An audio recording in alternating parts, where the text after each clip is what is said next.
Alrighty, are we ready to begin? Indeed. Indeed. Excellent. So, for the fine folks at home, would somebody like to give us a recap of the last few sessions? Well, we arrived at the area henceforth known as the Lair. Ken's Bayushi found out that he's supposed to keep some mantis guy alive. I getting stalked by my axe and picked up some jewelry. And sure enough, she was correct, and there was a creepy blood speaker who raised a undead army to mess with both sides when we were assaulting the lair. We went out through the tunnels, slayed the blood speaker's assistant, and then presumably drifted off into some vignettes. Sounds about right. Also, the Bayushi in question died a death after a duel with a lion. Oh, yes. A One of the lion who unimportant had characters died no a horrific ranks death. in Aijutsu. Oh, yes, yes. A most honorable death. Genshin. Hey, he killed the lion before he went down. It's true. Alrighty, And well, now we're please. see what's his face. Kitsu Yosaku is presumably free to unleash horrific death and destruction upon the landscape, as we are unable to locate him or her. Yeah. True stuff. And might I say how convenient it is that you mention vignettes, because we happen to be walking into one right now. Oh, unexpected. Vignette! Garlic flavored vignettes. So today's vignette takes place a few weeks after the Lair and Ogun's army have been resolved for the most part. The most honorable Ronin Shugenja, known as Dai, climbed up the mountain of hope, grabbed a flower, climbed back down, ventured back into the Twilight Mountains, found his friend Lee, gave the flowers to the Ronin, got his friend released. It was an adventure. I was kind of actually hoping it was actually the Boar clan that had kidnapped him, and then we would just find him with everyone else when we took the castle. Well, wouldn't that be convenient? Yeah. Sure. So, obviously, after your fellow Ronin Shigenja was returned to you, your monk friend Anpo. Yeah. Appa the Flying Bison, is making good on his promise to take you guys to the temple of Osano Wo. Yay! So that's where we're catching up with Dai at the moment, as the three of you are scaling some very steep mountain path, and the two priestly Shugenja are huffing and puffing in the high mountain air as they are trailing very far behind this very fit, 12-foot tall monk who's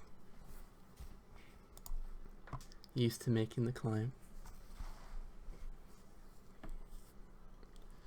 And, Mr. Dai, how's it feel to be reunited with dear friend Lee? Excellent. So, Lee, How was your time as a guest of the bandits? It was great. I loved it. Well, I'm sorry I cut that short for you, but I knew how much you were looking forward to seeing this monastery. Well, I very much appreciate you taking that into consideration when you ended my vacation. Oh, well, it was the least that I could do for you. I hope you would do the same for me. Of course. And you guys give the Shugenja secret handshake, Wink, wink, nudge, nudge. which is meaningful eye contact. 'Cause you wouldn't touch each other. That's repulsive.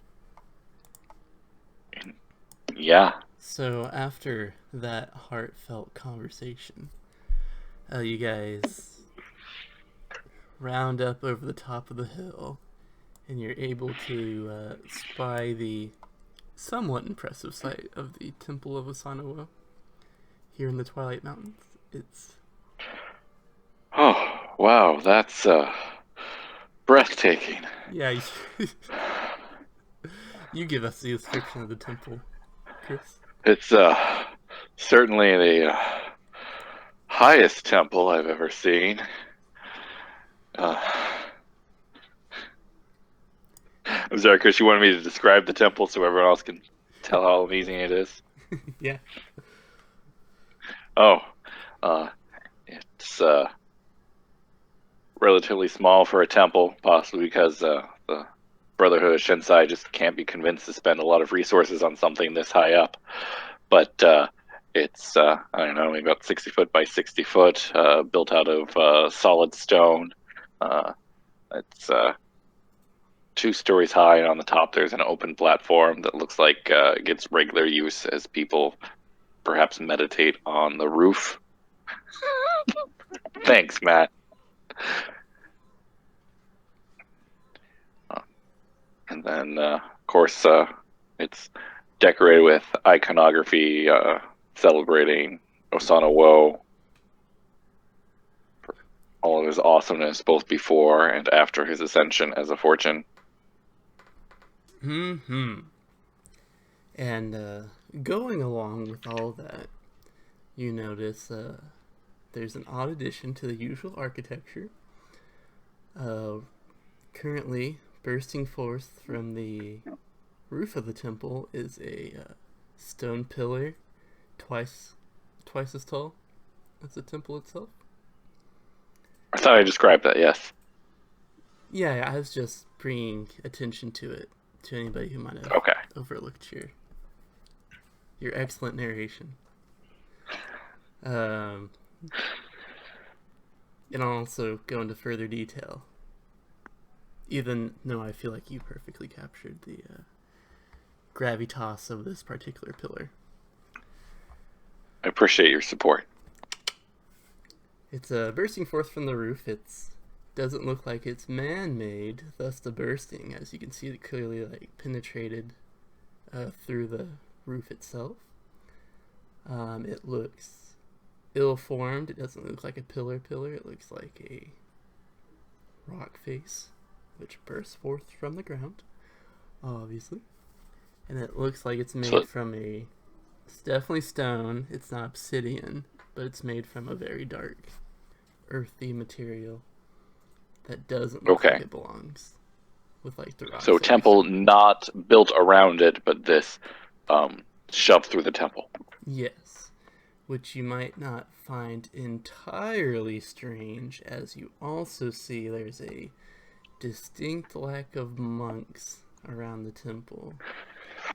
Rather, there's a distinct lack of living monks, other than Ambo.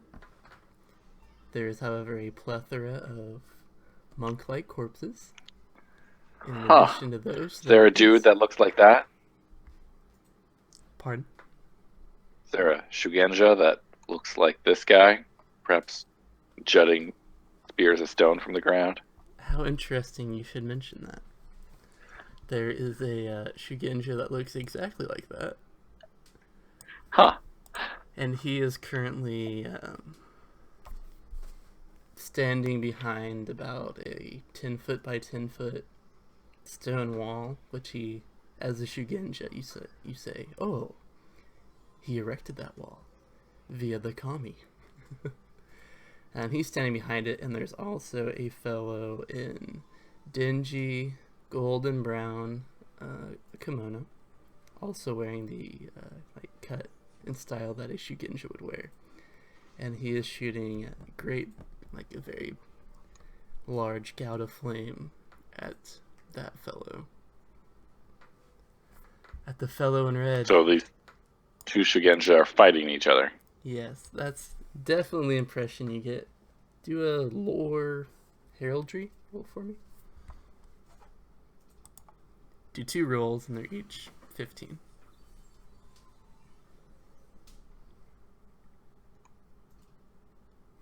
And you can call 1 raise. Too late. Good thing you didn't, though. Indeed. You succeeded on 1, so do you want to know which guy would you like to know about?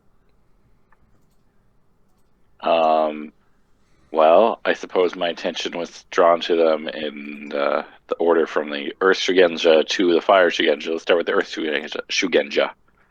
Alrighty, he is from that roulette you got, he's wearing the kimono and mon of the Phoenix clan. And you... Yeah, I got that. Thank you, well, now your character does too. And Gosh, what is that red and golden kimono? Fuck if I know, man. Hey, people make those rules. You've never seen... Anyway. And you distinctly remember that the Mahoutsukai was of the Lion Clan, who for the life of you can't recognize their colors.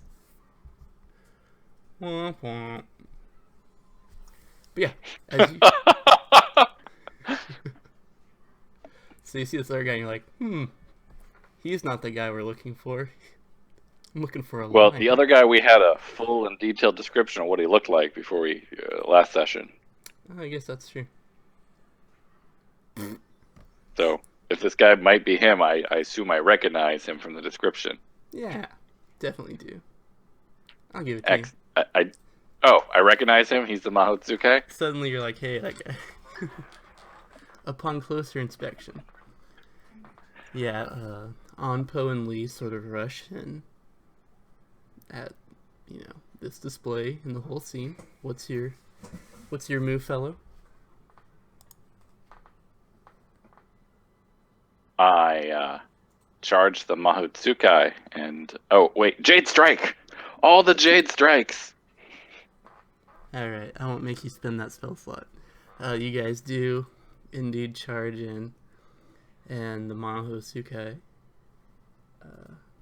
formerly Kitsu blah blah blah blah, he sees you guys come in, and he shifts his gaze towards you, and kind of a wave of panic overtakes his face, and he shouts something to likes of, no, get out of here, while you still can. And then, while his concentration's broken, the stone wall that the Phoenix Shugenja is kind of, taking cover behind, he does the Avatar The Last Airbender thing where he kind of like punches the wall, and the 10 foot by 10 foot wall goes sailing across the ground, and it hits the Shugenja, and it just like sweeps him up and keeps flying, doesn't even slow down, and slams against the opposing temple wall. And you see a very satisfying spray of blood come out from 3 of the 4 corners of the square. All right.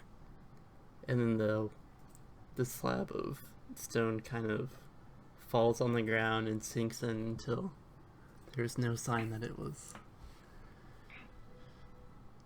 there.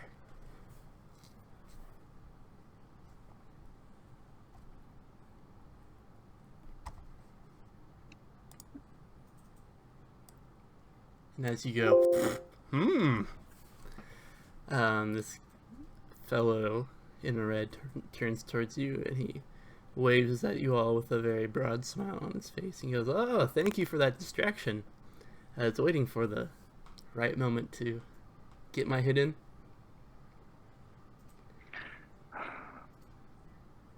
As patient as a stone, my friend. And he nods and says, "Indeed," and he points his hand towards what's left of the blood speaker, and he whispers something in the language of the kami, and the body erupts into flame. And he says, "Can't allow his taint to spread into these most holy of stones." I am glad you were here to deal with that. And he kind of turns from you, and you notice that laying behind him, like he was between the two of you, but there's also a armored samurai in red, who was also apparently at one point part of the battle, but he got kind of ripped apart from what you can tell. And this Shugenja goes over to him and continues to speak in the language of the kami, and suddenly, before your very eyes, you see the armored samurai start to heal up very quickly. I see. All right. So there's apparently two living people here. There's the well-armored Bushi and the Shugenja. Yes, and Anpo, in like disbelief, wanders into the temple, kind of in a daze. Well, these are my traveling companions. This is Lee. This is Anpo. You may call me Dai. Jade Strike. Sorry. Too suspicious. If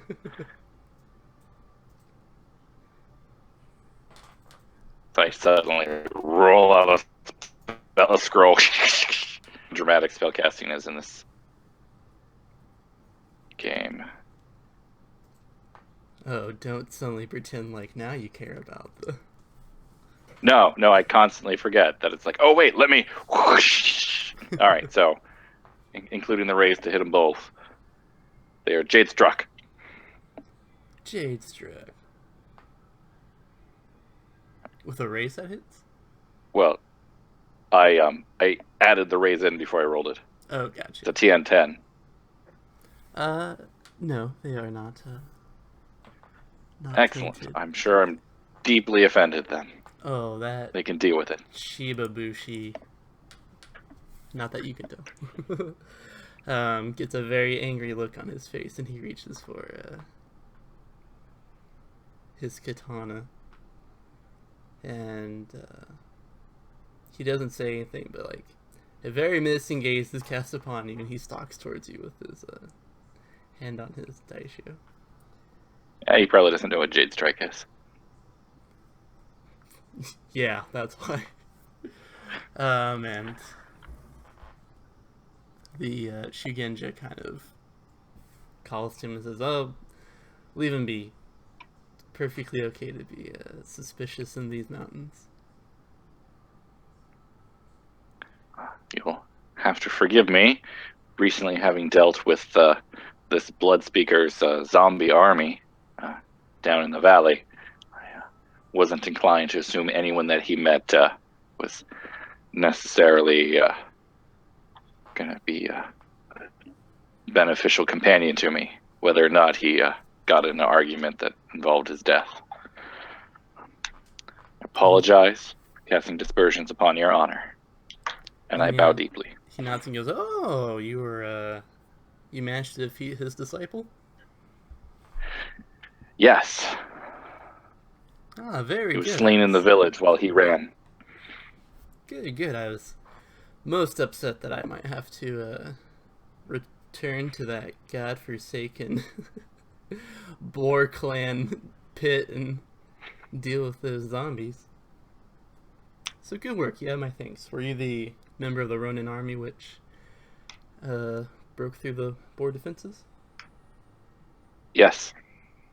Then you have my thanks. You proved a a most worthy distraction for my escape. You're certainly welcome. I've given you our names, but you have me at a disadvantage.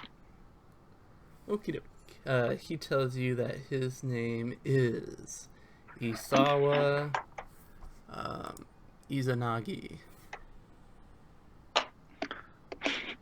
Is this the point where I go, Sawa, you must be Phoenix? You want that 15? I'm not sure. But you can roll a Lord Bushido? Is that to figure out who somebody is?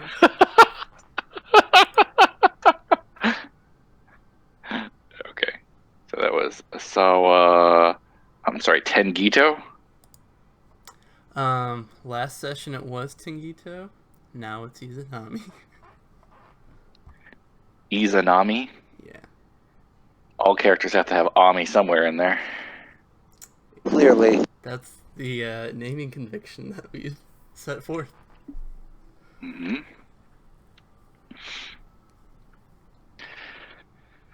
Well, Sawa-san, it is a pleasure to meet you. And he, likewise, I'm sure I've been after that blood speaker for several months now, so I am most elated that I have finally been able to put an end to him. So, you were an unfortunate guest of the so-called Boar clan? Indeed I was. And he rubs his chin and goes, although unfortunate isn't exactly the word I use. They were a fascinating culture to study for a time, but when I... How long were you down there? About 2 months. But when I finally felt like I had learned all I could from them and requested to be released, they quite adamantly refused my partition to return to Rokugan proper, so I'm glad I was able to be free without dirtying my own hands. I understand. So Shiba you were there... found most severely on the improper application of might. So you were their guest for 2 months with the blood speaker? Yes. Must have been frustrating to not be able to have killed him then. Oh, it is to my great shame that I have to admit I did not know he was a blood speaker until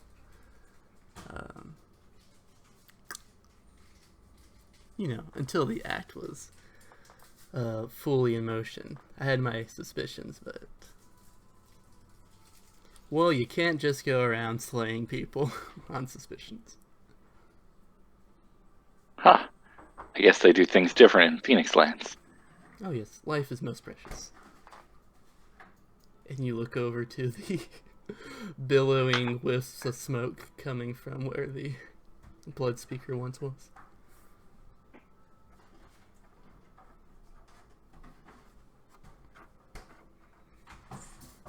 And he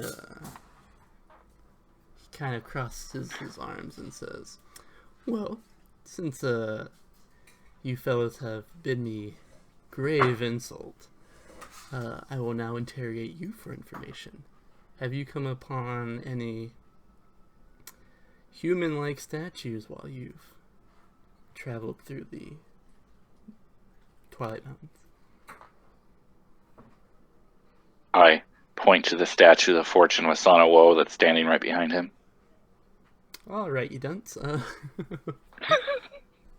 No, I mean, more crude, more human-sized, and just spattered about the mountains. In no. Was there anything like that in the mausoleum, Chris? In the mausoleum 4 games ago? Yeah. No, there's no statue there. Have not seen any crude human statues around the mountain. I was concerned when I found a boar mausoleum filled with the corpses of their honored dead. Oh, indeed, that was one of the most fascinating parts about their culture. They had very elaborate burial rituals.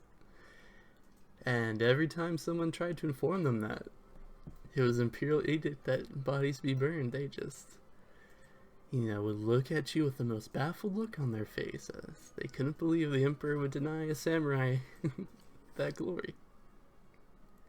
Wait, are you saying those people down there are the Boar clan of history? Not bandits taking their name? Oh, yes, indeed, they are direct descendants from the survivors of the purge by the most awful of enemies. The Emperor declared them extinct. Indeed, they kept themselves hidden away quite fiercely to defend against enemies. Hmm.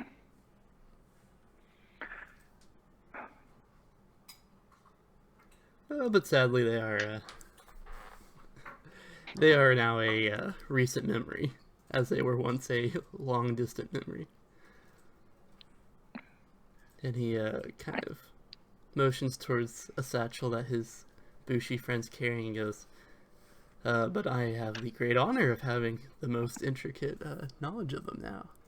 I'm sure I will be the envy of many scholarly circles. I see. I was okay with bringing them low because I thought they were blasphemous bandits. Alas. I suppose so. Why do you ask about these statues?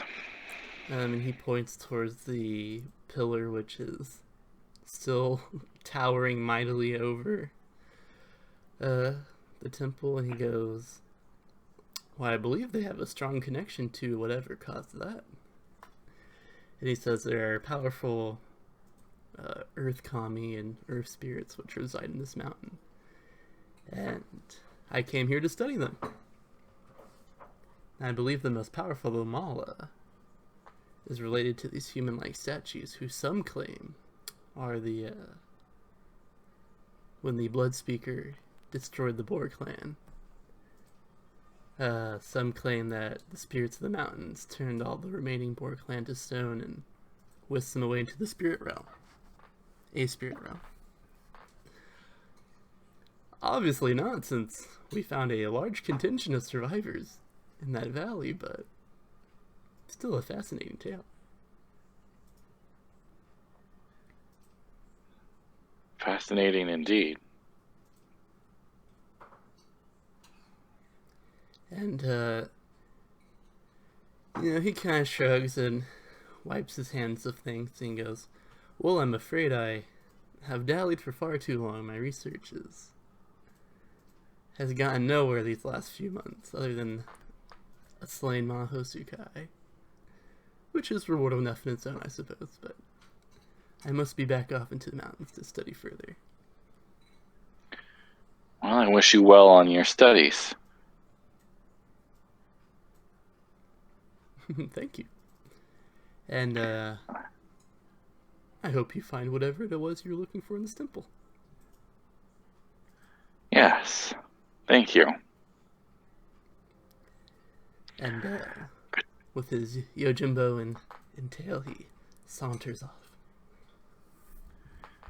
I rush into the temple to find Poe, as I'm sure he is probably somewhat distraught by this recent change of events. Quite. But for now, we're going to switch over to Matt, our silent partner in this endeavor.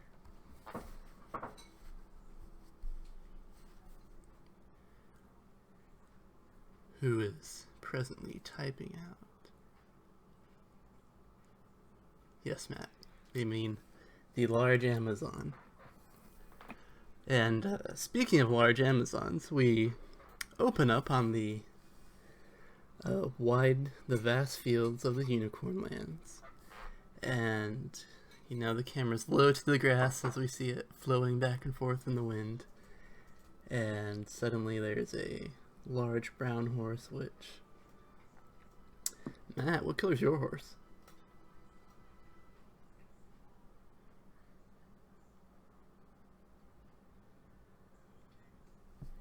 Hey Matt, chill. Gray? Cool. Yeah, we see a large brown horse ripping across the fields.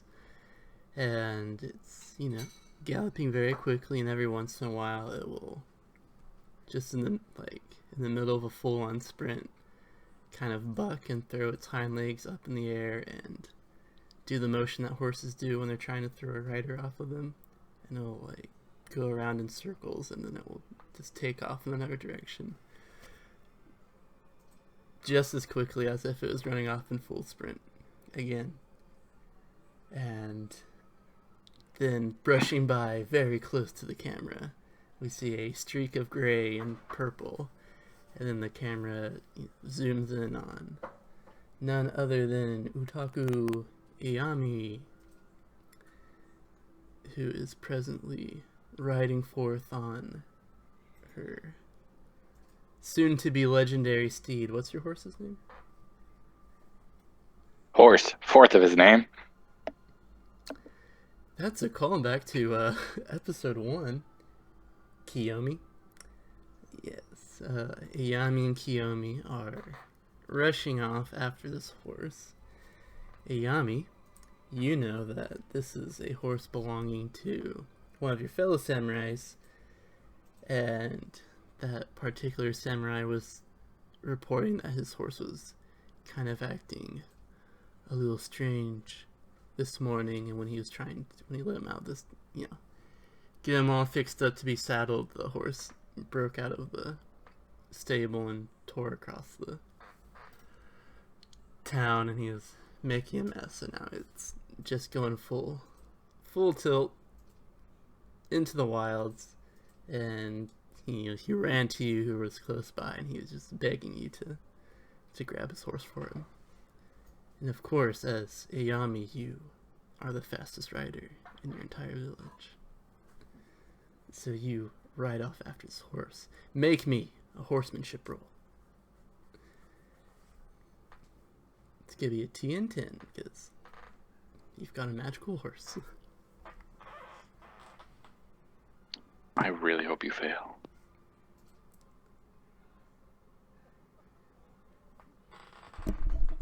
All ones.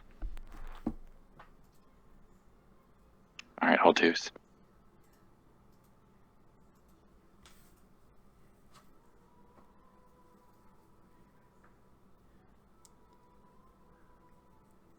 Should have called race. Excellent.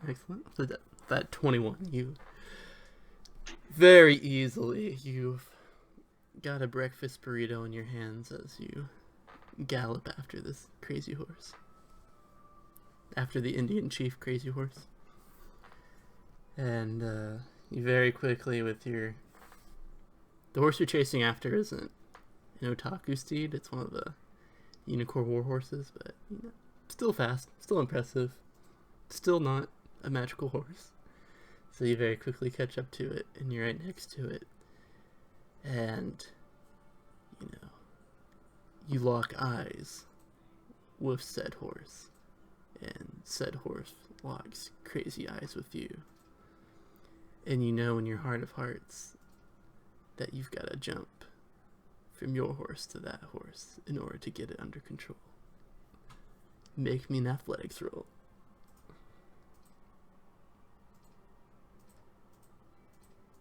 Unless you have any alternate ideas.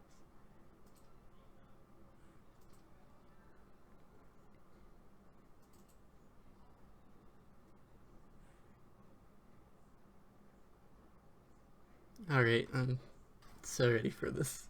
It's gonna be a 15? Oh, just barely.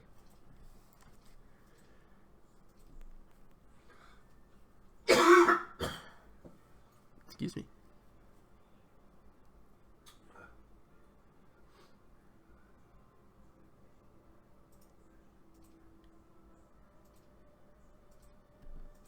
Hey man, we'll get there in a minute.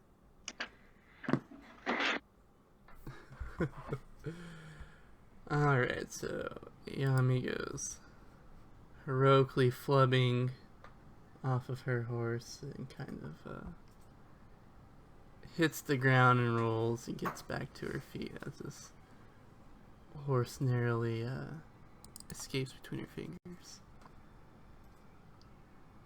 And then it kind of turns back around and looks at you and brushes its foot through the dirt as if it were a bull getting ready to charge I almost said luchador. A matador.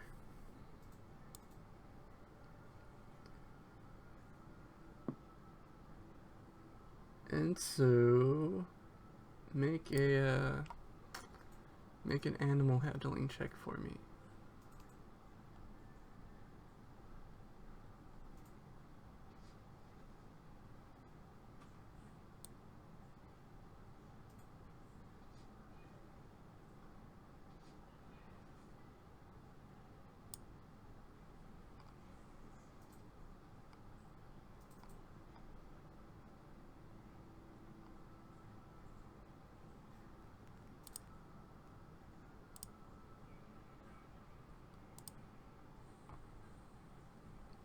Whoa, I wasn't even paying attention. Alright, so we're going to go over to Kenneth, who's still in the game. Kenneth, are you with us? Sorry, what? It's your time to shine, mister. Indeed.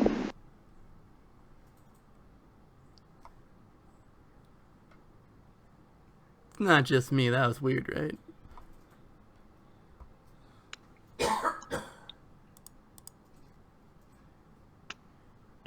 Alrighty, just me. Moving on.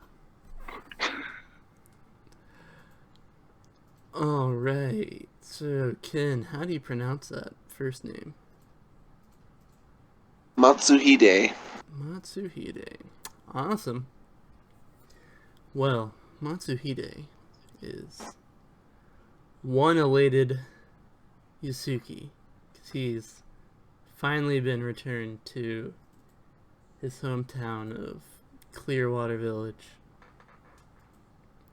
Bit of a time skip, if you'll recall. I kind of figured. You mentioned there was going to be. You are presently on a small boat that is very quickly cutting its way through the bay.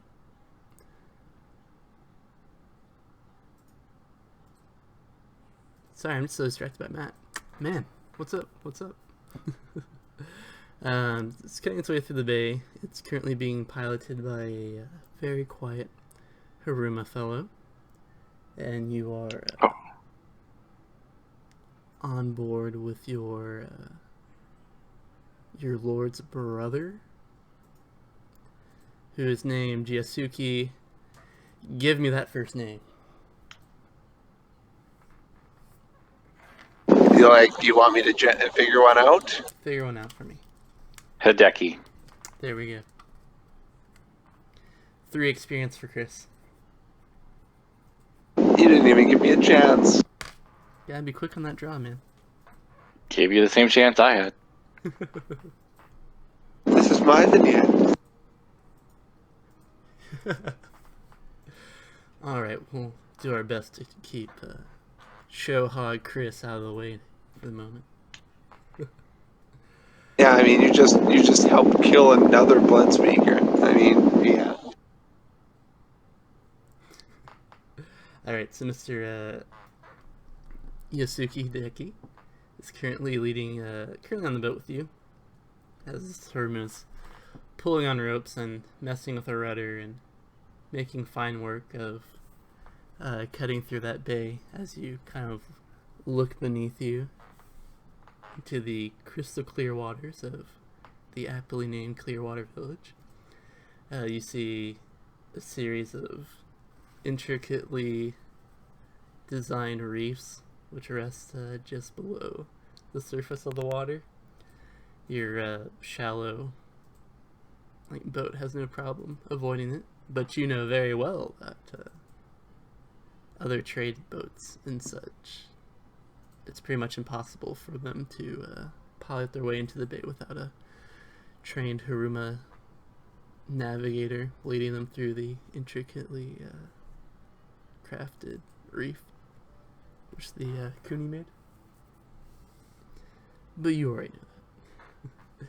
And so your lord's brother is in the boat with you, and the two of you are kind of relaxing, just taking it all in. He's a boisterous fellow, a classic crab. He's, skinny for a crab, but he's burly for a crane, if you know what I mean. Chizuki used to be crane. You got it. You understand. Yep.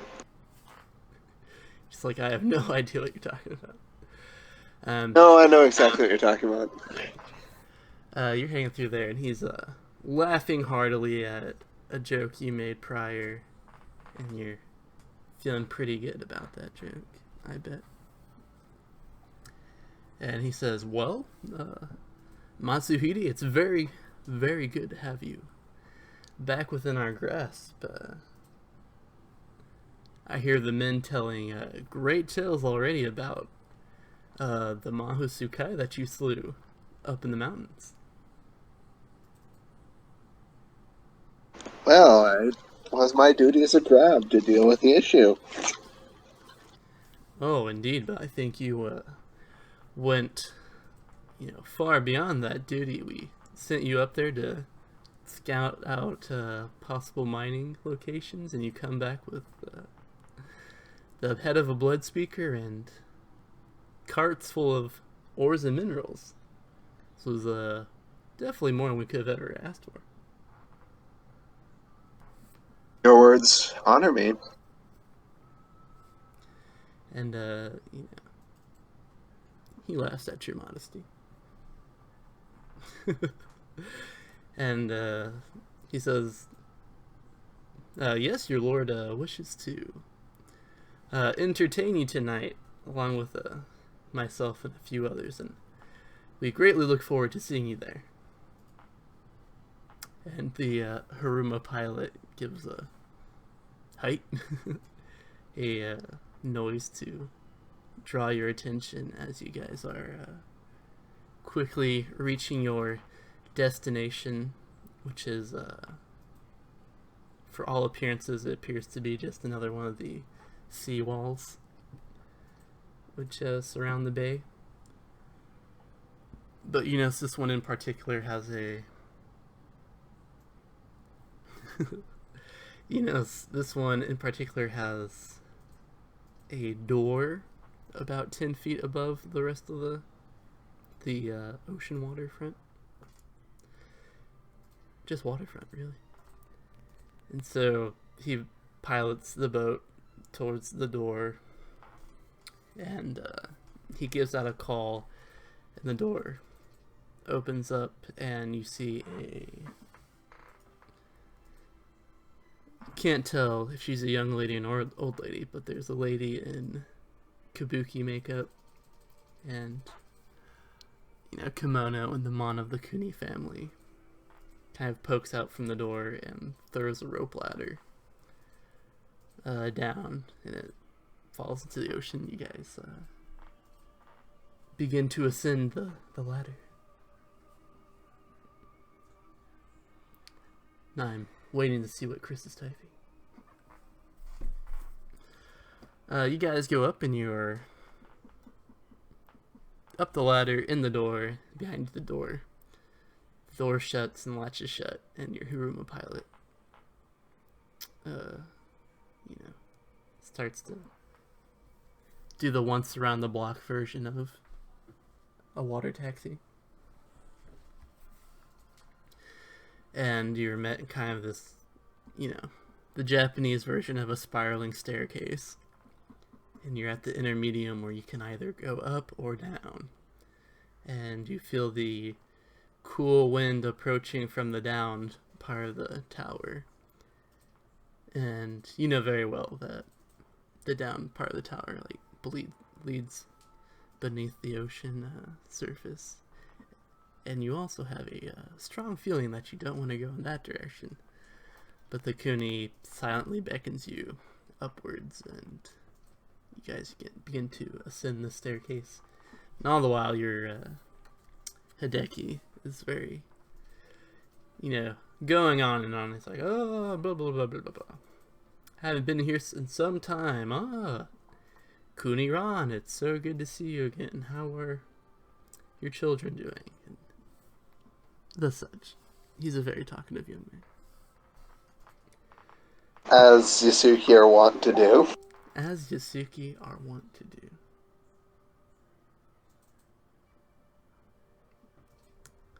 Well, Chris, you see, he knows she's a Kuni because he's in the same clan.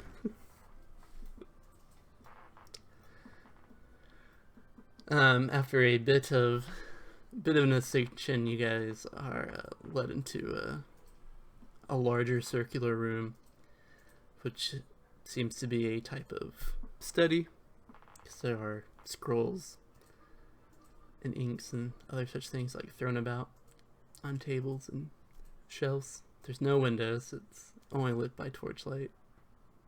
So eventually, if you spend enough time in here, I assume you'll all just asphyxiate from the torches burning up all the oxygen.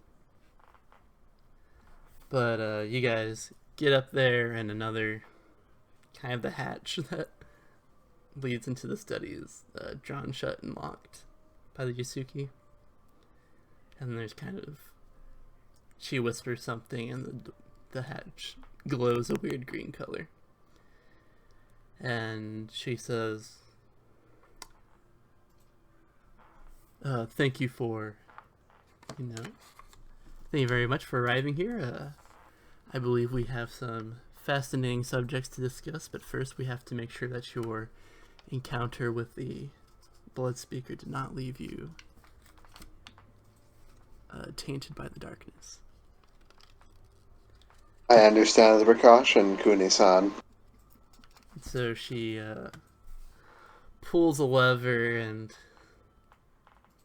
on the wall, and all these hidden little cubbies in the walls open up to reveal like orbs of jade lining the whole room, and you're kind of bathed in this jade light. And she puts her hand on one of the orbs and looks at you intently, and after a brief ritual, finds that you don't have a full rank of taint, so she can't detect anything. So when you finally do turn over to the dark side, she's gonna kick herself. But for the moment, you get a slap on the back as she gives a approving nod by Hideki, and she goes, "Oh, good. I don't know what I'd do if you were tainted." There is another matter I'd like to discuss with you. Oh, and she goes, "Oh yes, I'm quite aware. Please present the artifact." He pulled the wrapped helmet out. He took whatever the shiniest piece of silk he had lying around to wrap it. Mm-hmm. Gradually unfolded. The shiniest piece of silk in the Borg clan village being overrun by zombies and blood speakers. Yeah, there wasn't really anything particularly nice, obviously, but there was obviously some silk somewhere. I mean, they aren't barbarians wearing cotton all year. Of course not. That'd be unthinkable. Her eyes kind of light up, and she goes, "Oh, I've never seen something quite like this before." As again, we're presented with a helmet which looks like it's made entirely of stone. It's very intricately carved to aesthetically look like a dragon's head. So whatever way you want that to look, it looks like that. And she holds her hands out and asks if she can examine the object. I would not feel comfortable with it if Akuni did not say that it was safe. So, with the Where silk, I found it. with the silk, you kind of pass it over, and Like, as soon as you release the helmet, suddenly all that weight, which hasn't been affecting you, but you're like, yeah, this is a heavy thing, suddenly becomes evident as she's lifting up with her own power, and it suddenly just instantly drops to the floor, and she just barely manages to get her fingers out in time before they're crushed by the great girth of this helmet. It leaves a few small cracks snaking through the floor. And, I think there'd be a confused blink as he stares at it. Oh yeah, Hideki goes.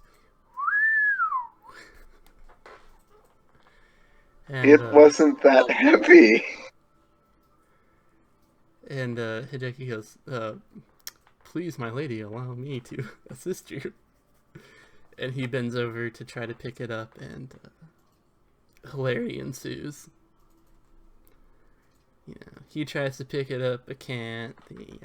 He gets into a very low stance and tries to pick it up. Then the two of them try to pick it up together, and it's just not budging. And the Kuni, her eyes are alight with interest, and she goes, "Oh, that's so interesting." And she starts tearing through her shelves and shelves of scrolls as she's trying to locate any information she can on what sort of phenomenon this could be caused by. And then she asks you to retell your account of how you came upon this artifact. Shortly after I dispatched the blood speaker, the sun went very strange, almost like a strange spiral surrounding it, and it shot down from the sky right at my feet. I feared for a moment that my feet might be crushed by this object. I reached out to touch it, and it is as if the world pulled away from me, and I could see much, much further than I normally would be able to. Oh. The shock of it all caused me to drop it. And Hideki goes, "Yes, I believe the two of us were overcome by a similar shock." And he goes, "Matsui, could you attempt to lift the helmet for us?"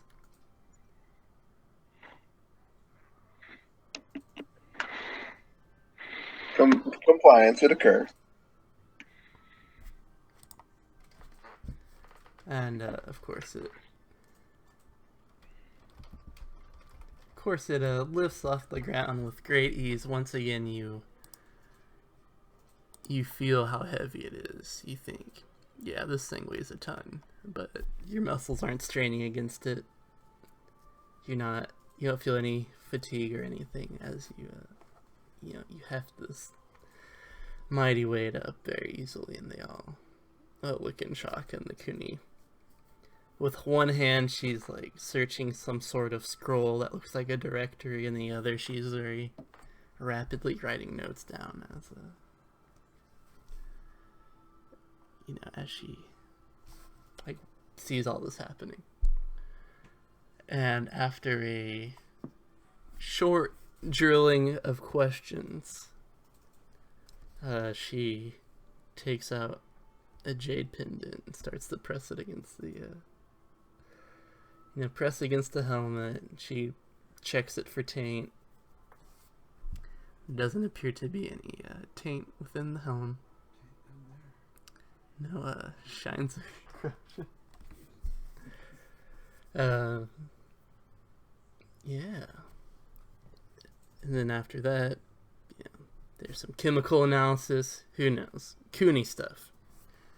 But after she feels like she's delivered a satisfactory array of testing, she bestows upon you the educated guess that this helmet is one of a set of artifacts known as the Dragon Helms, which were created by sneezing people. Bless you. Thank you. It was created by a Soshi Shugenja, and evidently, she says, you know, it's preposterous because it just is. Too crazy. It can't be real. No way this is real.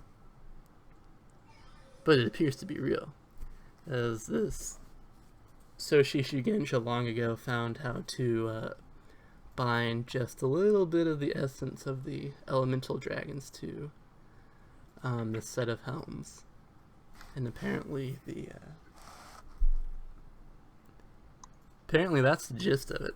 It's an artifact that has just a little bit of the power of one of the celestial dragons within it. And that long ago they were, because, you know, that's some pretty decent heresy right there. Apparently closely after they were made, Tengoku basically opened up and sucked them all out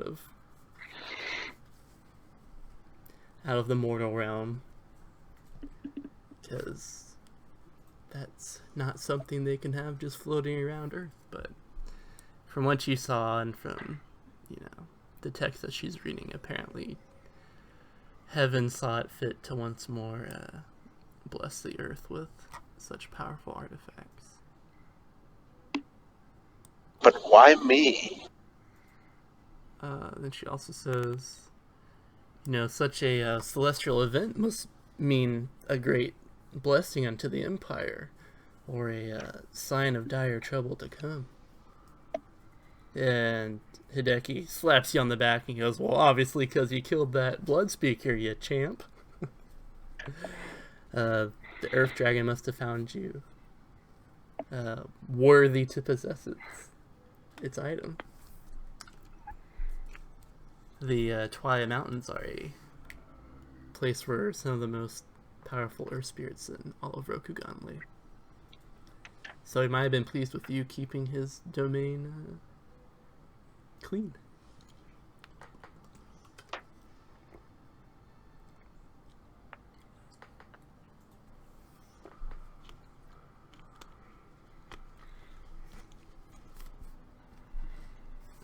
But whatever. There is another matter Yes, please. that I wish to mention to you, Kuni-san. By all means. There are a large number of dead stored in tombs in those mountains. And Hideki says, oh, you needn't worry about those. The moment your story reached our ears, several Kuni and Hirabushi were sent out to begin cleansing the mountains of that most blasphemous of practices. Excellent, excellent. Obviously, with the recent wars, we have quite the drain on our economy, so we can't, send the full force to cleanse the mountains, but the work is being done.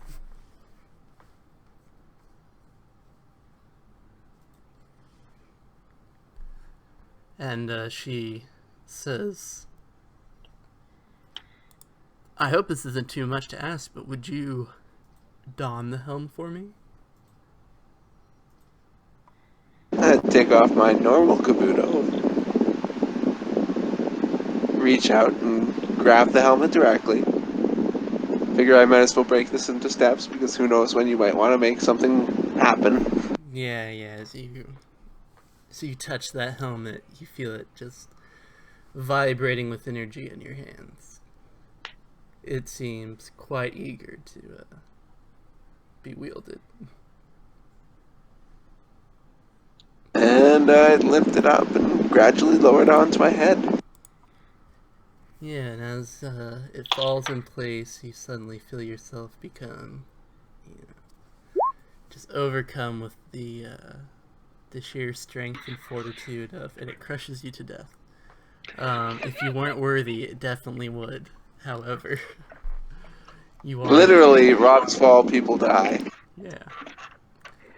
And you feel the strength of Earth overcome you, and you just feel, yourself endowed with great stamina and great fortitude. And if you wanted to put game terms to it, you gain a reduction of 3 while wearing it, and you gain a plus 1k1 bonus to all rolls involving stamina. That is a very shiny helmet. If one wanted to put, stats upon such a celestial item. Not willpower, just stamina. Surely no mortal can truly understand that, though. Of course not. That'd be crazy.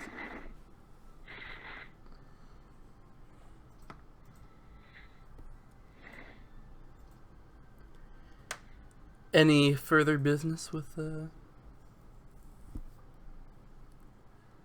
Kuni and the tower? Likely not. I'd probably thank her for making sure that I didn't get tainted, because my character is kind of not very fond of the whole taint thing. If you did read those questions I sent you, Oh yeah. I decided that his mom was actually a Chuda. Though he doesn't know that, his dad doesn't know that, the crab don't know that, and she's dead. But her honor guard certainly had a surprise. It was a good read because all of this was just like, yeah, she died, and it was very sad, and it's like, oh yeah, she was tainted, and at some point it was like, what was her biggest disgrace or something, and you're like, that the honor guard had to do what they were there for. And then Yeah. like the second to last question was, oh, by the way, she's a Chuda. I was like, oh. Yeah. It was a good slow reveal. I figured you might enjoy that. Yeah, definitely. With that, we head over to Chris, as the number of players in this game has once again reached 2. I've been really enjoying the snarky comment powers that I have on the sidebar. Yes, well, now it's Ken's turn, isn't it? No, Ken's not snarky enough. Step up the snark, No, yeah. I'm more subtle in my snark. After all, I'm a Scorpion player normally. Oh, I know I'm what aware. place to You done. asked me time zones earlier today. Moving along. The 2 Shugenja, along with their most stalwart of monk companions, make their journey through the temple. And as you do, you find that there's, other than the giant pillar through it, there's very little collateral damage. All the monks are in fact dead. It looks like a few of them were raised from the dead as what would colloquially be known as zombies. And yeah, it doesn't look like they were killed by Maho. It looks like mainly they were like, they all died fighting each other, basically.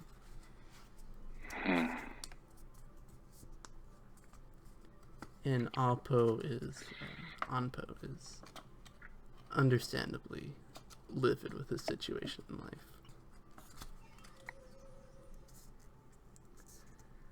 And I suppose you and, I don't know, would you begin gathering up the bodies to burn them? Yeah. Cool. Lee, do you want to collect some wood? Yeah, of course, definitely. These most holy of men deserve honorable burials. Anpo, let me help you.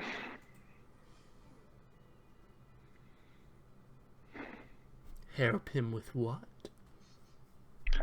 Begin taking the bodies out front so that they can be, we can do a funeral for them all. Cool. Excellent. Yeah. That is done. The bodies are burned. Ampo kind of. Maybe we do that up top on that big platform we described earlier with the spike through it. All right. How do you get up there? Well, I assume that there are stairs and that these guys aren't just like magic flying dragons. There's stairs to this giant pillar that erupted from the. No, not on top of the pillar, on top of the platform that the pillar spiked through. Oh, okay. I gotcha. Place for them to observe the storms. Right. I was baffled for a moment. You forgot my description, didn't you? No, of course not. I'd never do that to you. Okay. Yeah, you go up there, the bodies are burned. Ampo gives he regales you the stories of his fallen comrades, and the night passed, and a small sprinkling passed, and you're all kind of left with a feeling of, man, what do we do now? Because you were kind of looking forward to seeing the glory of this temple in full swing. So you guys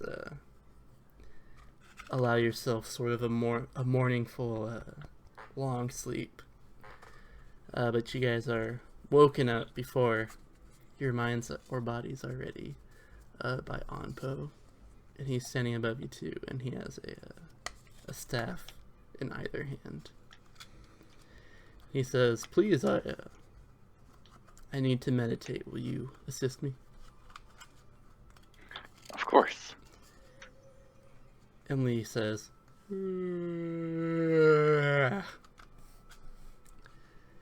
as he stands up, and Ampo strikes the Super Saiyan pose, basically. And he commands you guys to just start, like, whacking him with the staffs. Excellent. Are these like bow or Joe staffs? Bow staffs. So okay. You're getting the back of his ribs, and Lee's getting the front of his ribs. With all of my 0 ranks and staff. Lee's getting him pretty good, and you're flailing around, and it's falling off your hands every few seconds. If it was the Joe, I could at least use it like a sword. Yeah, you're also doing this on the platform where, the storms are being watched, the bodies are being burned, scary earth rock things are jutting out from temples, the usual. And this goes on for quite some time as Ampo is just either closing his eyes or just staring out into the distance, just waiting for some epiphany to come upon him. And after a while, you're like, all right, we've definitely broken some ribs here. But he's a monk of Asano, so he's like, keep going. We're not stopping until I'm given a vision. And so you're like, oh. I think to myself, maybe we need to start working the head if we need a vision. Excellent line. That's a solid 8 out of 10. Thanks. So a few hours pass as you guys keep going, and enter a rhythmic meditation as I keep on slapping the crap out of him with my staff. Yeah, gain your void points back for oh, woo! For a successful Wasn't worried ceremony. Long ago he stopped grunting, and long ago it stopped feeling like his ribs were solid masses of bone. And your characters can't see this, but the audience viewing this movie most certainly can, because they are omniscient observers. So we see a like red tinted hilltop with what looks like a dojo, and there are, the camera pans across the inner courtyard of this dojo, and there's many students practicing katas and swordsmanship. And then it pans out towards a faraway view of this dojo. It's as if the viewer's on top of a mountain and looking at this dojo, and this large bolt of lightning goes down from heaven and strikes the dojo and splits the hill that it's on top of right in half, and sets the surrounding field on fire. And then Onpo suddenly gasps, and you and Lee were going in to strike him at the same time, and he gasps and suddenly has his hands around both your staffs and rips them both very easily out of your hands and throws them on the ground. And he goes, "We must leave. I've been gifted a vision from Osanawo, and I now know where I'm needed." Well, let us take you there. And he bows. Does he look like he's terribly injured and or crippled? Oh my goodness, man. He is, yeah, he went through the bruising process, and then you guys, kept going through that, and, his side started to split open and bleed, and you guys kind of went past that point, and so his sides are pretty torn up, yeah. Oh, okay, so then I suppose I should probably,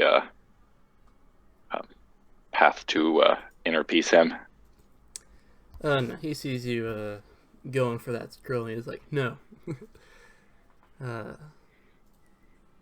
Osanawo would not want this, and he goes into the temple, kind of fetches whatever provisions you guys will need for the trip, and very unceremoniously leaves the temple behind, and walks past you guys and starts to descend back down the mountain.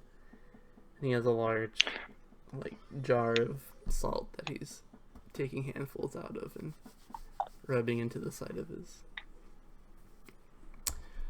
body. Huh. As monks are wont to do. Well, Lee, when I was a child, my parents thought about sending me to the Temple of Osanawo. Kind of glad I got trained as a Shugenja instead. And Lee very cheekily goes, "Yeah, it's worked out wonderfully for you so far." Dang. Thanks, Lee. I really appreciate your forthright counsel. I would not be doing nearly as well if it weren't for you. He gives you a solid thumbs up and starts to descend down the mountain along with him. So a week or so passed, and you guys make it out of the mountains and back down to the scenic village of Muddy Boggy Creek, I believe was the... Muddy Boggy Creek! Yeah! You guys enter there. It's late at night, and it's time for some rest. So you go into that tavern, get yourself some rooms, go downstairs, get some dinner and sake. And as you're there, the bar has some Ronin in it. And so as you guys, go down for your food, somebody's Ronin approaching and go, "Hey, you're that Shugenja fellow who fought with Ogun, right?" Yes, I fought side by side with Ogun. "Oh, yes, we saw your magic most impressive. Hey, and you're that monk guy." And one guy says, "Hey, I saw him literally rip a man in half." Were you with Ogun's army? "Ah, yes, indeed. We're quite glad, too. That was some experience." Oh. I must not have seen you in the midst of all the volunteers to leave the fortress to kill the Mahotsukai. Oh yeah, we're generic Oh, Ronin. All right, get your one glory for that boast.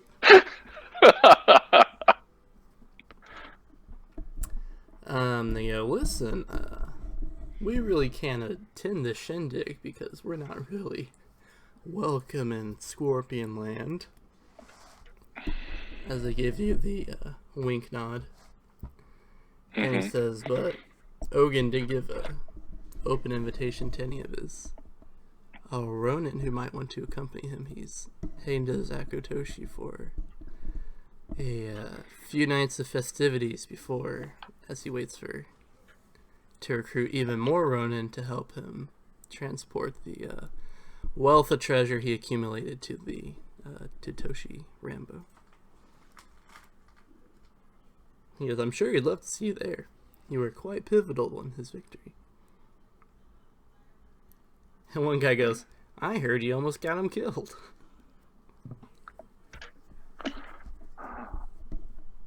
Well, I'm very gracious. Thank you. I'm very grateful. Try that again. Thank you for bringing this information to me. Hey, no problem. That was we're all brothers now. It's hard to wipe away that Mahotsukai friendship. And with that, we're going to head over back to Clearwater Village. The camera pans out from the tavern and goes to the clear water of Muddy Boggy Creek as we see the stream pass by underneath us. And then the camera does a small scene shift as the flowing water turns into hot water being poured from a large wooden bucket into a large bath. And we see Yasuki Matsuhide chilling out in the hot water with one of those towels on his forehead, on the top of his head. He's got that anime blush of a relaxed person across his cheeks. Spring water. And the camera does a 360 turn to point towards your lord and Hideki and a few other notable samurai who aren't notable in any way, but in their own games they're very important. And you just got through recounting your glorious defeat over the Mahotsukai as you single-handedly ripped through 3 of your former comrades and rushed up the burning end to slay him by yourself. And then as you landed that death blow, the helm of the Earth Dragon fell right through the roof and planted itself perfectly upon your head. And you knew you were destined for greatness. indeed. Some guy goes, what happened to your regular Kabuto? And everybody politely ignores his comment. Lets him take that honor hit on his own. Oh, that seems like a poor decision. Yeah, he's just got that loincloth on, and then the helmet, and then the towel on top of the helmet. Don't forget about my guy who laid at my side, because, crowd don't give those up. I mean, they did it once, and that was only when the Emerald Champion himself said he would personally guard it while he had it off his person. It won't rust. That No, blade's it won't not rust. gonna rust. So The camera pans, we see all the crab samurai, and then we see a sword also resting in the bath with a towel over its forehead. Is that a Kaiju blade, or are you just happy to see me? And the sword shoots you a weary glance.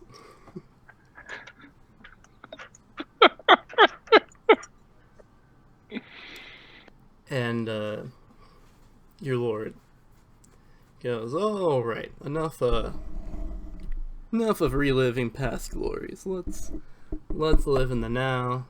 Let's think of the future." Matsuhide.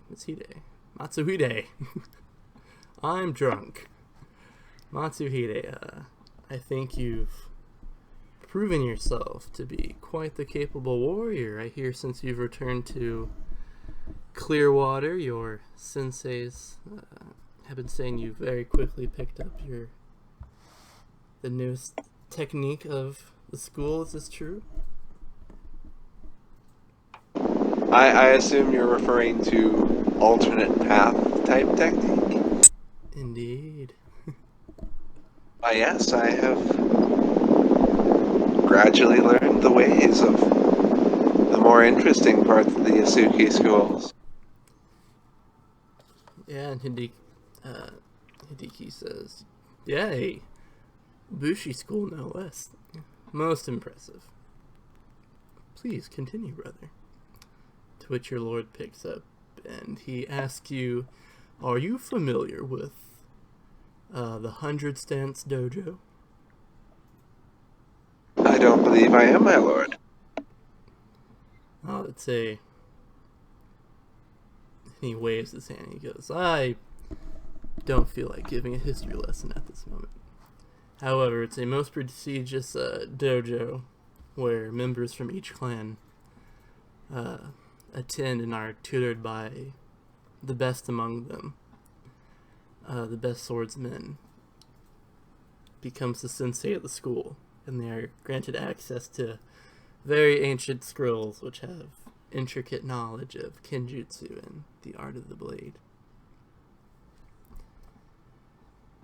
It sounds like a truly honorable place to be invited to. Indeed, each winter they open up their doors to new students from all the clans, and while originally we're going to send the Hida, who we've been sending for the last few years, suddenly your miraculous return from the Twilight Mountains are clear signs of,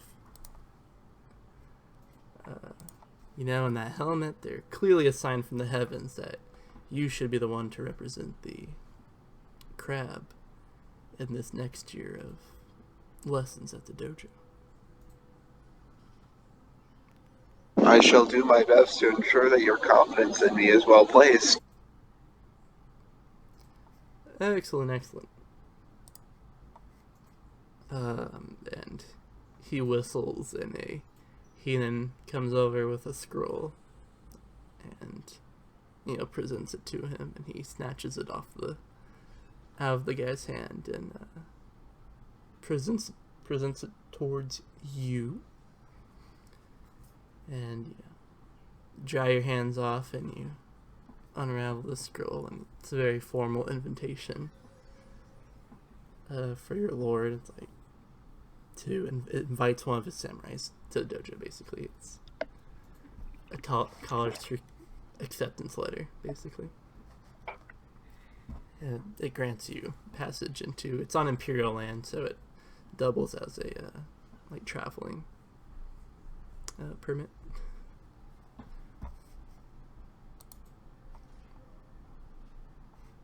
When do you expect me to depart, my lord?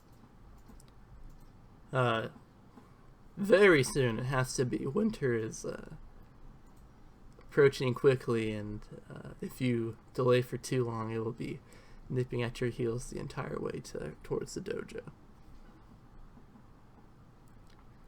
Which also brings me a second matter of business, also concerning why you should move towards the dojo most quickly. And he whistles once more, and a different Heenan comes over and presents him with another letter, which he also hands towards you. And he goes, "The Ronin general who liberated you from that band of bandits has apparently sent you a formal invitation to attend a party he's throwing at Zakutoshi." Most interesting. I am rather surprised that he had considered me at all under his grasp. He wasn't exactly the most friendly when he released me. Oh, that's most surprising from what you've told us. You were pivotal in winning his army the victory over the... That is the case, but many others who were unfortunately captured by the Boar were slain rather than liberated. Ah, well, clearly he recognized you for having the good sense to stand up against those most foul bandits. Indeed. Anyway, normally we'd not concern ourselves with the petty matters of Ronin, and we'd send you straight to the school. However, this particular Ronin happens to be exceptionally rich. From your reports, has on hand quite the storage of jade. So Which is of great import to our clan. Oh, indeed. We would be most grateful if you could possibly, as we all know, you are equally as skilled with your tongue as you are with your sword.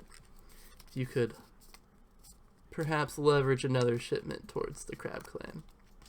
Perhaps implying that we are most displeased that the Unicorn and Scorpion both received twice the amount that the Crab Clan received. Which is most... That is most troubling. Most troubling, considering that Ogun himself once served our clan. Did he now? Yeah, he was on the walls. He wasn't a crab samurai, though.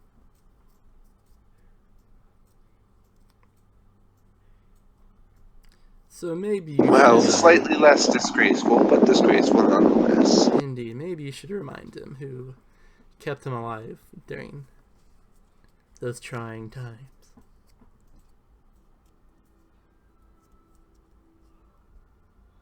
I shall endeavor to find the most benefit of the situation. Oh, I'm sure you will. You're a mensch. And after that is more sake, and the night goes downhill from there.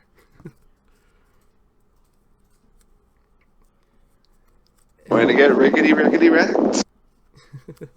Yeah, and you guys are in water, so you can't even tell until you stand up and get out. You're like, oh. Clearly I should put on that helmet for that stamina bonus. You've got the helm of the Earth Dragon, and you've got those two coasters on the side of it. With, like, the straws. Well, you know, some of those kabutos do have that sort of curl to them on the sides. You might be able to fit a sake bottle in it. I mean, it's very possible. Alright, we're gonna do our final time skip and get ourselves out of the month of the dog and move on to the next month. Rokugan October. Rocktober. Rokotober. We're in Zakutoshi for Rocktoberfest. That's right. It's new, but it's gonna be big. You guys, for simplicity's sake, arrive together at the gates. Give me that introduction of your two characters. Meeting once more. We'll go from there. Oh, we're actually going to Zakotoshi? I hadn't anticipated that. Is it on the way? Yes. Anpo okay with it? Okay, fair enough. I'm gonna run I two completely different campaigns, but you're both gonna be in the room for each. All right.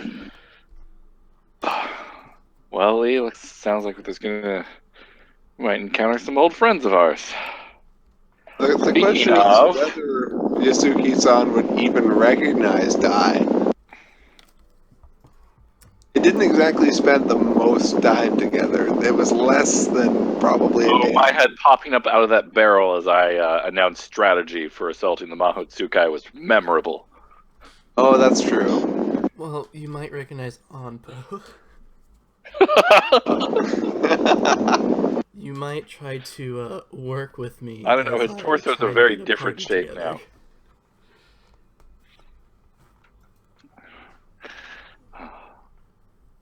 Speaking of, Lee, this Yasuki-san, it's a pleasure seeing you after these several months. How are things at home? It's been like one. They are quite well. I was welcomed back with the sort of honor that defeating a Mahotsukai would inspire. How nice of you to be welcome at home. That must be enjoyable. And you see a single tear go down Dai's face. As he too is having a return home.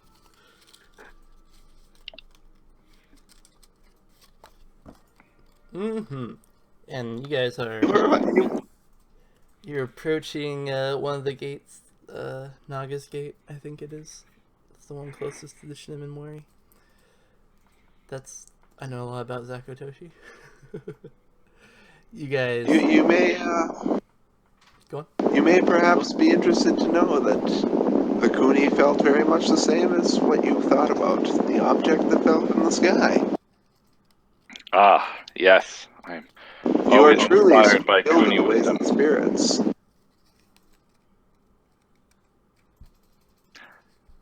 Thank you, Yasuki-san. You honor me.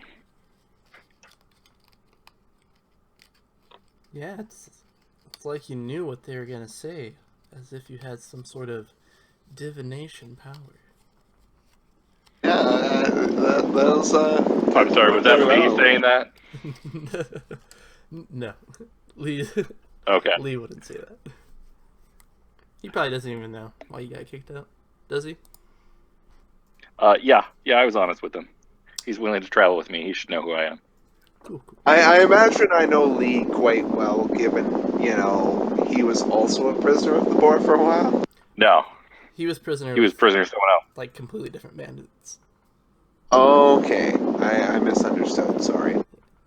Twilight Mountains, not the Lots best of place in the bandits. world. A lot of bandits. A lot of No, spirits. it's really not. We were gonna spend more time there, but then I had the idea for the campaign. I was like, I finally have it. I'm excited. It's shaping up to be epic. I love the helmet. I usually don't play in L5R games where things are quite so grand as the one that seems like you're building. Yeah, it seems like there's going to be something insane coming. It sounds like we're like at the central of like one of the big meta plot arcs they tell in the card game. We're like the Four Winds or something. Yep. Matt had a bunch of foreshadowing in his vignette, but here we are. Anyway. Where the hell did he even go? He seemed very upset.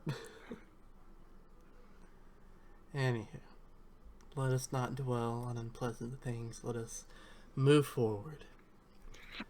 You guys are approaching Zakotoshi, which is the newly acquired gem in the Scorpion Belt of cities. It's formerly belonged to the Mantis, and before that it was formerly run completely by the Heenan. It is a place known all across the Empire for being a hub for Ronin and bandits and not the most desirable of people. It's the Las Vegas of Rokugan. There's lots of gambling, there's lots of geisha houses, and lots of crime. There's formerly a lot worse crime, but apparently once the Scorpions took over, some of the worst criminals were kind of cold.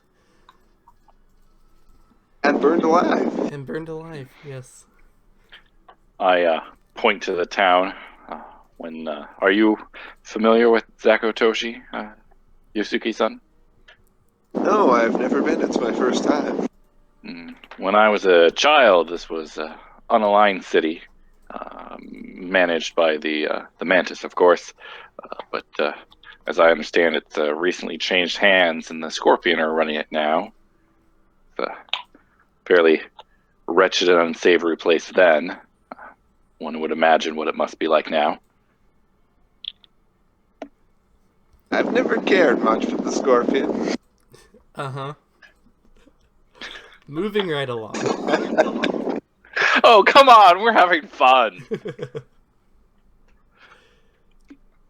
Yep, everybody's just trading inside jokes back and forth. Yeah, everybody going into the city seems quite excited. All the Ronin, at least, seem quite excited to be going into the city. And everybody leaving seems quite distraught to have had to leave. You guys get to the gates, and your traveling papers are requested from the guards. Mr. Kenneth Matsuhide, you of course have signed papers from your lord travel. And of course, you also have that scroll letting you enter the imperial land of the 100 Yep. So you very I easily get forgot in. about traveling papers. But the guard does kind of pull you aside and lets you know that the Lord of Zakotoshi likes to, any clan samurai or particularly interesting samurai, it's tradition within Zakotoshi that they are invited towards to have dinner with the Lord of Zakotoshi. I suppose I should make my way to the palace post-haste. Excellent, excellent. I hope you have a gift prepared. I shall have... Oh, I believe I do. A Caillou blade. Excellent. Most generous. I did decide on what that shiny object that I got that was a little more expensive than the rest of the stuff. Oh, excellent. It was a Netsuki that is in the shape of a Nezumi with emerald eyes. Very good. Mr. Dai is having somewhat more difficult troubles as he's a Ronin and traveling papers are hard to come by Ronin. And if you did present your traveling papers, I'm highly credulous that anybody in Zakotoshi would let you into the city. Oh, wait, what traveling? Oh, you mean my original traveling papers? However, your boy Dai. Anpo. Oh yeah, Anpo probably can just walk right in. All right, see you guys inside. Then he coughs. Your friend. Sure, monks are helpful. Sorry. Monks are helpful. Mm-hmm. Your friend Lee, however, Lee's a boss. Lee's well known in Zakotoshi. He flashes his traveling papers, or at least it's like, his press badge. And they're like, "Oh, very good. Come inside." And he goes, "This is my my disciple, my young apprentice, my naive acolyte, if you will." I bow deeply to the guards. He's to me as an Edda might be to you. Oh my. I lose my composure and I stare at Lee. He goes, and he'll be entering the city with me. I hope that's acceptable. And I go, oh yes, of course. And he says, is dinner with the Lord Yoko out of the realm of possibility? I believe you'll find that I've attended a few before. I'm like, oh, of course, any repeat guests are most welcome. He goes, oh, excellent, excellent. And he waves his hand and he goes, oh, you need not put my acolyte on the list. Walks off. What a dick! Thank you, Sensei. I walk in, And you are trying to remember all the lessons Lee's already given me on humility and the importance I have on maintaining composure. And he bows to you in such a way that he's like, when you take a joke too far and you're like, sorry about that. But he still looks pretty proud of himself. And he says, I hope it's not too painful for you to have returned home. Honestly, I wanted to avoid the city, but it does seem like the most practical way, and Anpo would not be dissuaded into a longer route. Thank you for that. Out of character. Oh, yeah. Just roll with the story. That's the rule. Thank you. I appreciate it. He says, now there's a lovely lioness that I have not spoken to in quite some time, who I'm eager to Oh dear. meet once more. So I will bid you adieu. I will meet you at the gates bright and early in the morning. Yeah, I suppose as I fiddle my slippery eel token membership badge, I could find something to keep myself busy. And he says, oh, with that purse heavy from Ogin's conquest, I'm sure you'll have no trouble. And also the party's being held at. The celebration is also being held at the Slippery Eel. Oh, well, perfect. Passes into the establishment were not provided. Man, they must be making bank tonight. Oh, no. That is not cheap to get in.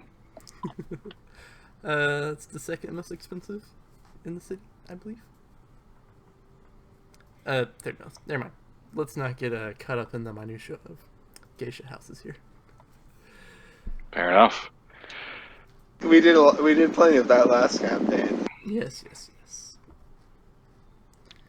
And of course, I'm sure there's a few NPCs you'd like to meet along the way. You know, if I could run into a certain tortoise, assuming that he's even in town and hasn't skipped since things got a little awkward, I would not mind saying hello. Oh, of course.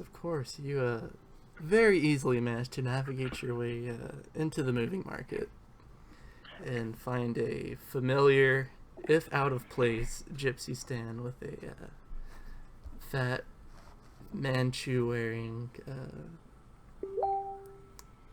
peasant-looking fellow, who you know to be none other than Kasuga Ibiki.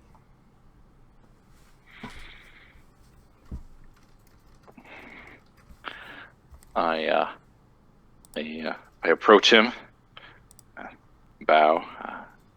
Kasuga-san, what marvelous wares do you have today? And he goes, oh, I hear a familiar face. And he squints at you and goes, but not familiar. Wait, I hear a familiar voice, but not a familiar face. And he goes, wait, those eyebrows. Oh, yes. I'd recognize you. Jotaro-san, great lover of gaijin tea. And he pulls out a burlap, Starbucks serving size of coffee. I don't go to Starbucks. I don't know what that means. Thank you, Ken. I've never seen The Last Airbender. I didn't catch your reference like an hour and a half ago. Thank you, Chris. Then Matt jumps in. He's like, I didn't like your game, so I left. And leaves. I'm sure he had a connection problem. He's not at his usual place. Yeah, I'm sure. I will definitely have to avail myself of that. It is certainly an acquired taste, but on the road, it's kept me warm. He goes, oh, of course. Ibiki always provides the most flawless of merchandise. Do you know anything exciting or of interest in town? He goes, yes. A samurai who apparently committed seppuku has returned from the dead and is buying coffee from me. I don't know what you're talking about. I've never seen you before. Kasuga-san. Is that the name of their clan family? Katsuga? Is that right? Yeah. Kasuga, yeah. Kasuga, yeah. Clan names are so original. Kasuga means turtle. Turtle Clan. I'd be the Fiddle Clan. Anywho.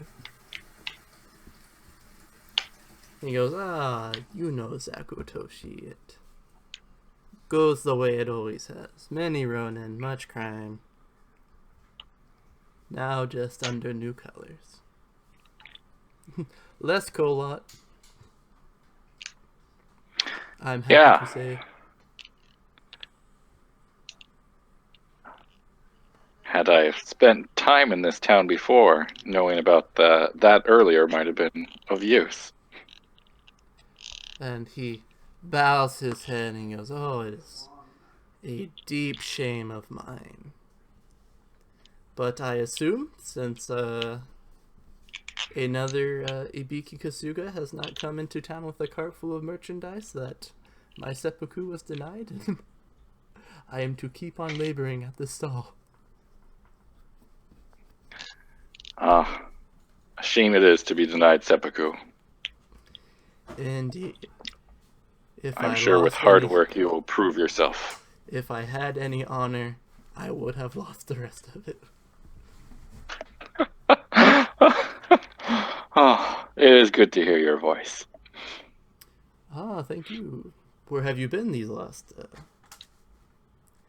3 months, 4 days? Actually, 4 months, 7 days, 18 hours, 32 seconds. Wandering village to village, seeing if there was some good that could be done. And, have you done your good? Well, I'd like to think that a few peasants will think fondly of my time there. Most recently, there was an unfortunate incident involving a Mahosukai that we were able to put down. He goes, Maho, much dreaded business. I'll take brainwashed assassins any day. Oh, I had almost forgotten about her.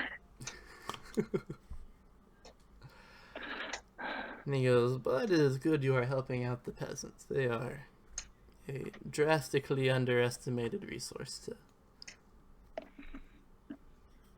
people. And many lessons of humility.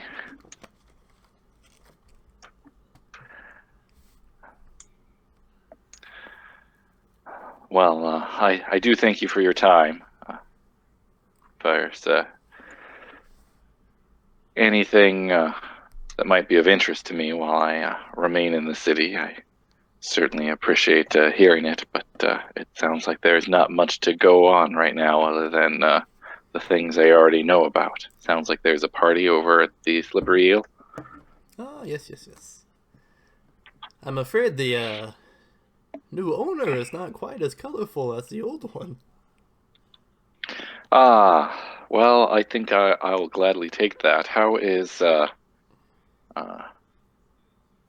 Governor Yogo Ami? In this one I'll break character and we'll go into GM mode. Chris's character, Dai, may not have noticed. He may have because he actually lived here. Kenneth, your character probably noticed because he is a classically trained merchant. But you do notice that the city isn't running quite as well as it was while it was under Lord Meiku, because the Yogo siblings were, both born under very lucky stars, and Lord Meiku, despite his fondness for cranes and misguided belief that somebody could read the future, he was a very good organizer. So he ran a very efficient city. Ami, while she is a very good Shugenja and a very good painter, she's not quite as skilled at managing cities as Meiku was. So the city isn't running really as efficiently as it was under Lord Meiku's care. However, a bomb did blow up a shrine, and a lot of crazy stuff happened as soon as Ami became governor, so it's understandable.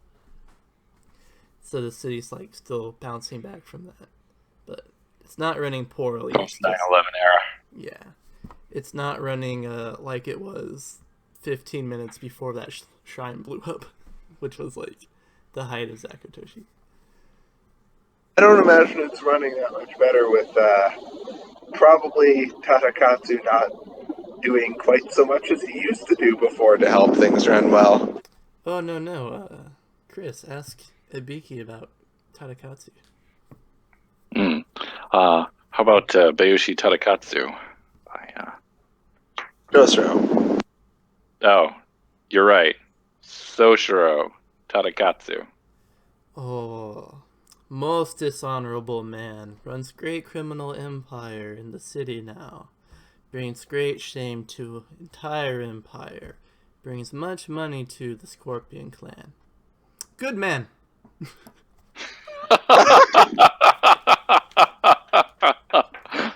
Oh. Well,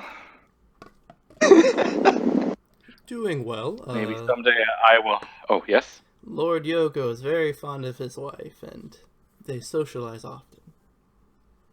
Lord Yogo, not very fond of him, though. Keeps him very busy. Perhaps someday I will have to pay him a visit, but of course, no one knows who I am or that I'm even here, I say as I overpay him for the coffee. And he leans in and goes, "You're not here to kill off old witnesses, are you?" No, just trying to do some good. I'm on a quest with a monk friend of mine to make this a better place. Well, we're passing through at the moment. Make somewhere else a better place. He goes, well, there is no greater good than lining the pockets of an old poor merchant. He fades off into the garbage of his shop. Mm-hmm. Beaky. And we transfer over to Yasuki Mitsuhide Hara. Matsuhide. Matsu, like the family. Hide. Remember how it took me 12 games to get Jotaro right? Well, yeah, that's why I changed to Dai. Thank you. Yes, you all came into the city very early in the morning, and as you are, as Matsuhide is being led into the governor's mansion, you go through the courtyard to begin with, because if you remember, the mansion is kind of on an island between the river that forks off. As you travel through that courtyard, you see a guy who doesn't show up for games hammering away at a fairly good-looking sword. It's Tristan. And, God. Sorry, we're just full of people who don't show up to games. love you. See ya. You guys continue, not you guys, just you. You head into the mansion, the guards escort you to the, again, throne room. What's the governor have? What's she do in her free time? Her office. You see Her painting studio. her painting studio, of course. Which is now unfortunately polluted with documents and stuff, as well as paintings and paint. And I imagine a Shugenja scroll somewhere. But yeah, you are introduced to her, and when you enter the room, she's, of course, not even facing you. She's staring out a window, and she's very, making very fine strokes across the canvas, and you see that she's almost perfectly mimicked the sunrise over Zakotoshi on canvas. And you know how Van Gogh went through his blue phase? From the artwork you see around the studio, she's going through her red phase. Everything has like very solid red hues and such. And the like. And you kind of awkwardly stand there for a few seconds as you don't want to be a rude samurai and be like, hey, what's up? So you just kind of shift awkwardly back and forth, I assume. Maybe not. Probably pretty much that. I mean, I was originally trained as a courtier. Merchant courtier, but a courtier nonetheless. Yeah, you're a classically trained courtier. My girlfriend pointed out that it was Picasso, not Van Gogh. So there you have it. But yes, after a few seconds, she puts away her paintbrush and turns towards you and goes, "Oh, namaste." You know, what's a greeting? Ohio. Have you had your rice today? Have I had my rice today? Don't you know that is actually the traditional greeting? Is have you had your rice today? Wow, that's crazy. I will have to find what book that's in, but that is legitimately a thing. Yes, I ate quite early in the morning. Thank you. What's the response to that? Have you had your rice today? A small amount on the road. There we go. Excellent, excellent. Well, welcome, Crab-san. Thank you for coming to my lovely village. And she looks at you, expectingly. Dig around in my obi and pull out that Natsuki. I have a token for you as Lord of the City for granting me such hospitality. Oh, and her eyes light up. She's like, "Oh my goodness, something has." What sort of eyes does it have? Emerald. Emerald eyes, nice. She goes, "Oh, something that beautiful I could not possibly take from you is glorious." I must insist. It clearly is nothing important. But look around my studio. All these this is the the place of paintings and screens. Where would I possibly find a place to put such lovely masonry? pottery, sculpture.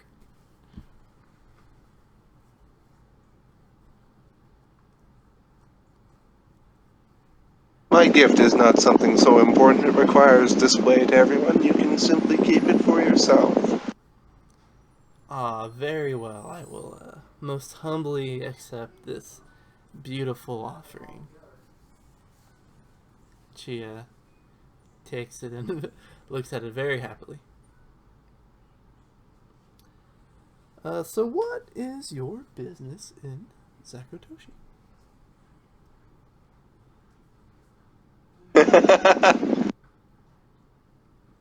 My guy's greedy, but he's not going to break etiquette for it. Oh, He did contemplate trying to pawn it off on the way here and get something cheaper, but he decided it wasn't worth the effort. well, it paid off, huh? I have been actually invited here by someone who has come to your fine city. And who might that be? Ronin by the name of Ogun. Oh, yes, that fellow. He's brought quite the contingent of Ronin to my city. I was most surprised. Tell me, are the tales true? Does he really have as much treasure as he and his samurai boast?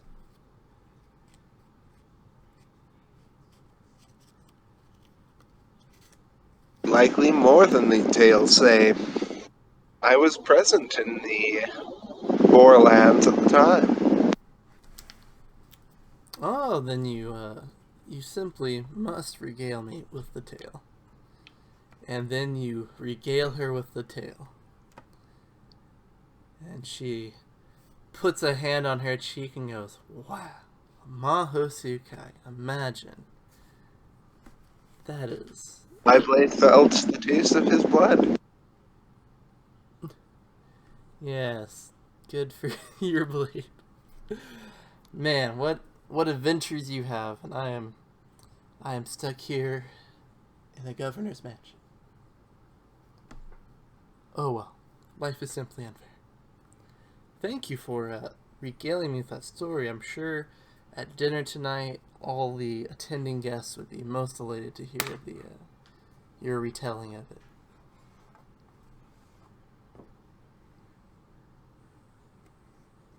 I would be honored.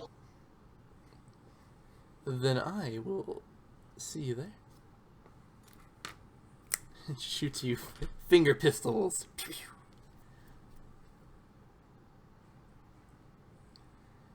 And then we'll do a little time skip to tonight. If anybody has any business they want to take care of between now and then. No, I think it takes care of my business. I assume tonight is when Ogun's having his party. See. Yeah. Or as Rokugan would say, have you had your rice today? Moving on. Isn't that really more of a Chinese than a Japanese expression? Hey, I don't know. It is in the book somewhere, and I can't remember which book. Okay. Yeah, well, once you find it, maybe then I'll believe you can. Any stuff Matsuhide wants to do while he's in this city for a few hours? I think he'd probably try and leverage some nice trades. Sweet, sweet. Yeah. There's gambling houses. There's whorehouses. Are you trying to talk to any merchants, or are you trying to find Ogun so you can be like, bro? Probably the merchants. He wants to make more money. He's a Yasuki. He does the thing that Yasuki do. I've got the Wasp clan on my butt. I need more money.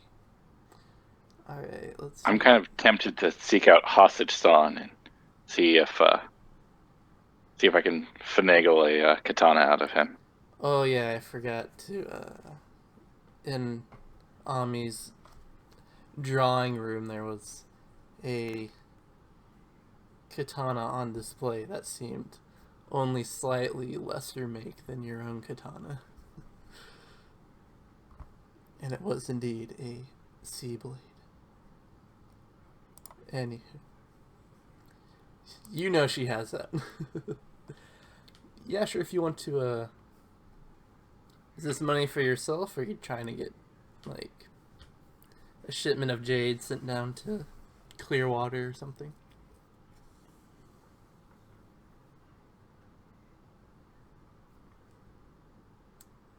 Oh yeah, I forgot you have creepy eyes. Yeah, I have creepy eyes.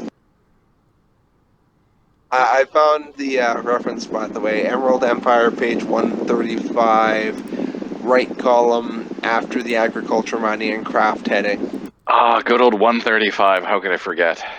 Alright, Kim, let's see this goddamn... Have you had your rice today? I wasn't quite right about the wording. It's have you eaten rice today? But it's pretty much the same thing. Alright. Emerald Empires. Page 135, right column. After the agriculture, mining, and craft heading, 1, 2, 3, 4, 5, 6 sentences in. God 6 damn lines it. in, sorry. I told you, it's true. Well, there we go. It's absolute canon. F Rokugan. It's the worst country ever. It is really a terrible place. I mean, we're excited about it because we're, white people who think Japan is awesome. When you stop and think about it, it's a terrifying nightmare of a realm. Oh, yeah.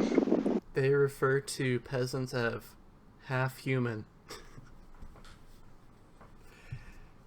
And other people as not being human at all. Yeah. Alright, back to that wonderland we like to call Rokugan.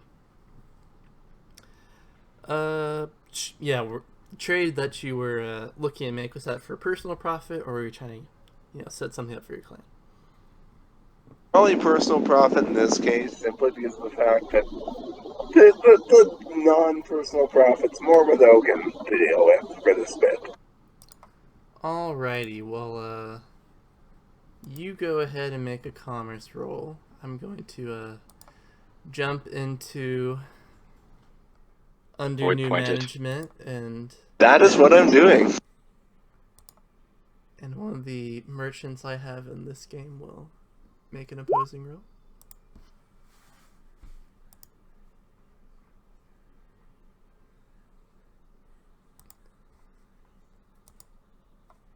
I really need to Why are you only keeping 2? Good question. Oh, because I only have 2 intelligence. Right, but if you void pointed it, that means that you keep 3. Oh, whoops! Yep, yep, so that was actually 34.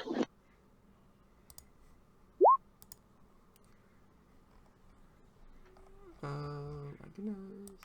Let's see, this guy rolled 39. Woohoo! So, you lose your shorts. You lose your shorts. You are a masterful trader. I forgot to roll the extra die. Just let me do that quickly. Okay, that didn't make a difference. That did not make a difference. That's the worst. When you just roll a 1, you're like, alright. Glad I'm playing this game. Yeah. Yeah. So that was still a 31, so I did not outwit him. You're used to shystering, other folks, really. These are... Crane, yeah, these are hardened Zakotoshi dudes. You're just... Oh, this city was once run by a merchant council. R.I.P. Merchant Council. It's still nominally ran by the Merchant Council. Yeah, they're just not falling for your old Yasuki tricks, man. Nami Anoli? What was that? Nominally? As a Nami. Thank you, Chris. Moving on. Oh yeah, I got a free raise too, but that's still not enough. Only 2 points away, man. Yeah, almost. So with that, we head over to Dai, who's slicked his hair back, put on his blue leisure suit, and is heading over to the Slippery Eel, a classily named geisha house. Largest geisha house in all of Zakotoshi. You go up to the bouncer who's in a blue and yellow kimono, and you flash your little coin that has the symbol of the slippery eel on it. And he goes, "Ooh, this cat's invited." So he slides open that curtain and lets you in. And the place is packed. It's crazy. It's so good. There are ronin as well as geishas just flittering about the entire room. The hostess, at least the one in charge of greeting people at the doors, sees you and gives you a deep geisha-like bow. Goes, "Oh, Master Samurai, thank you very much for choosing to spend your night at the Slippery Eel today. If there isn't a pleasure that you can find within these walls, that pleasure does not exist on this planet. And how may you be assisted today?" Thank you for your warm welcome. I am looking for Ogen-san. Oh, yes, of course. Lord Ogen is. And, like a breeze drifting across the surface of water, she fans her hand over and daintily gestures over towards, the largest group of ronin. And you hear a body laugh, who you can only assume that's Ogen. Living it up. Thank you very much. If I could get some sake? Yes, I will have some sent over to you post-haste. So I walk over to the boisterous crowd. And as Dai heads over through the body carp, he's, hit with the memories of when once he was known in Zakotoshi as Lord Carp, the true ruler of the gang which runs the Slippery Eel. The power behind the throne, and how once this place was all his, and now he is but a simple ronin within these silken walls. But he pushes through and he shakes off that creepy feeling, and he sits down at the table. Or you arrive at the table and you are invited to sit down. A less prestigious ronin makes way for you to sit down at the table. Lord Ogen, And everybody's good very to see you after these months. There he is. Shugenja extraordinaire Jotaro, sitting at our table. How have you been, lad? Does he actually call me Jotaro, or does he call me Dai? He calls you Dai. Okay.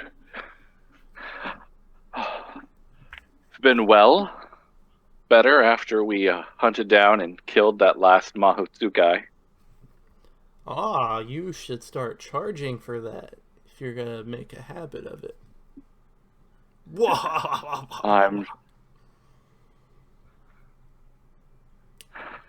If there were a solid business in it, you could be sure I'd be in it. I hear that, man. Yeah. Everybody nods greenly.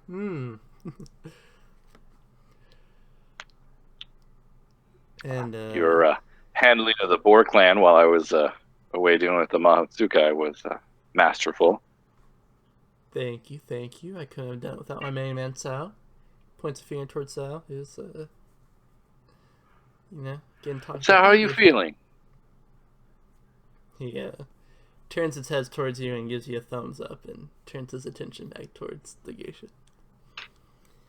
And then a Miko, which is the classically dressed geisha princess, you have the white makeup on, presents you with, your flask of sake and a cup to go with it.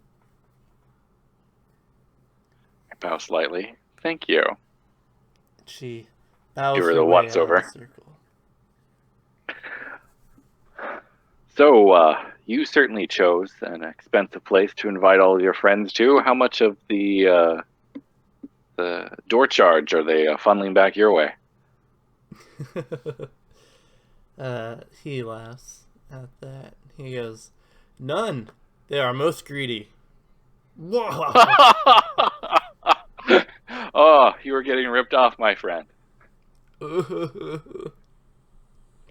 everybody laughs at that as well.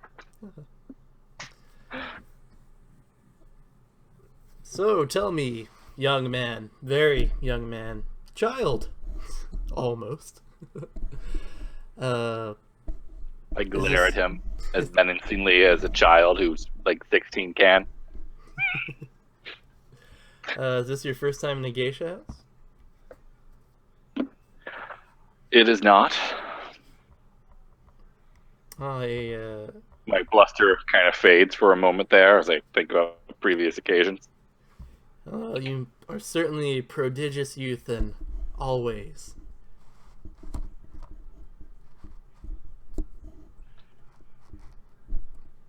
He raises a sake glass and goes, "Come, let's all drink to Jotaro, the prodigious youth." Now, hey! Die. Yes, thank you. Just filter that out for me. Okay. Sorry, in this town and in this town only is it super relevant. Yeah, is it important not to yell Jotaro? As suddenly all the thugs in the bar go, "What?" That's right, it is I, Lord Carp, and you shall... Oh shit, you only liked me because Lily told you to. Ah! Kill these Ronin.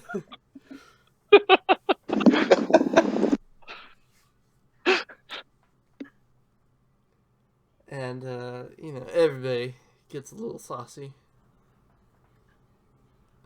Any words you wish to share with Ogun?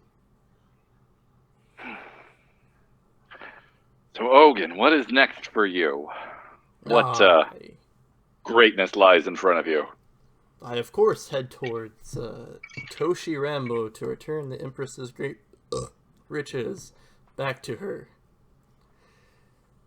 As I said I would do from the very beginning, and as I am going to do very soon. You're truly a man of great honor. I am sure she will reward you. And he gets... Maybe you'll get your own minor clan.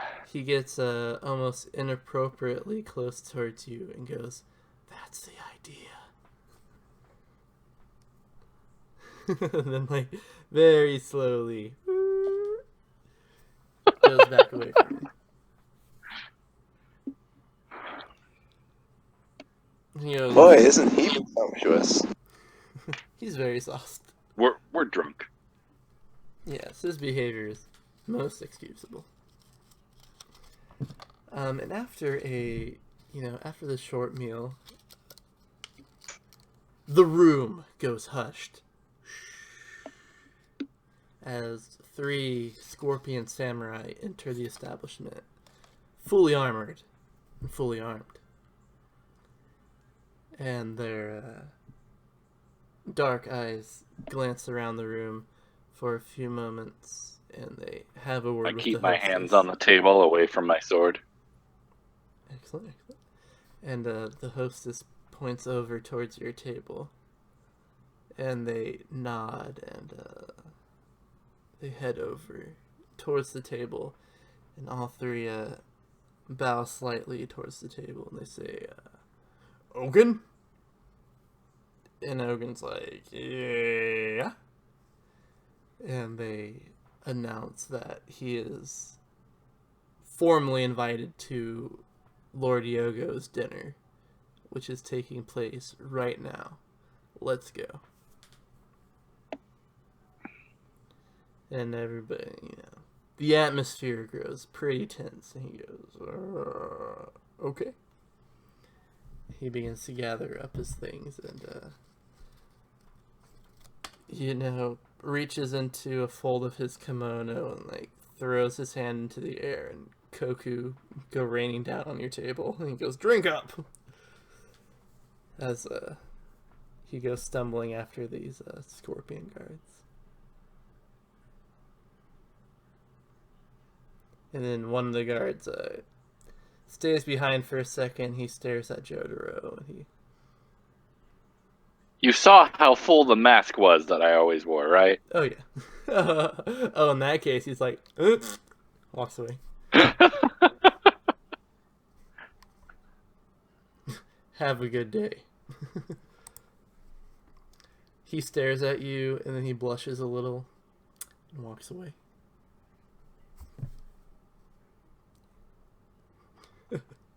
Did I recognize him or any of them? It was a big city. Fair enough. I'm sure you would have had you worn a mask and it would have been relevant, but now, no. Ah, yes. Well, that sounds better. Yeah. I'm super interested by what story would happen if I just told everyone who I was, but I'm not going there. Hey, it's cool, man. Hey, speaking of stories, Ken. Yes. What's the Bushi courtier blessed by the Earth Dragon wear to formal dinner parties? Earth helm and a smile. And that's it. Well, I'm supposedly a Bushi. So you claim.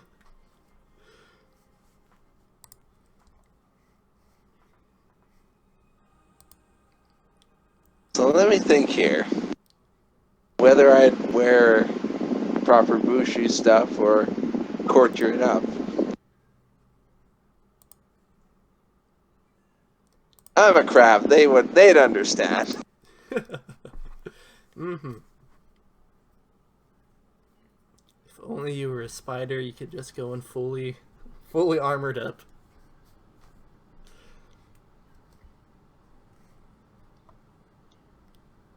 So you're wearing simpler clothing? Yeah, probably not anything particular. Actually, just quickly look here. Yeah, what's What your I get in my story? outfit.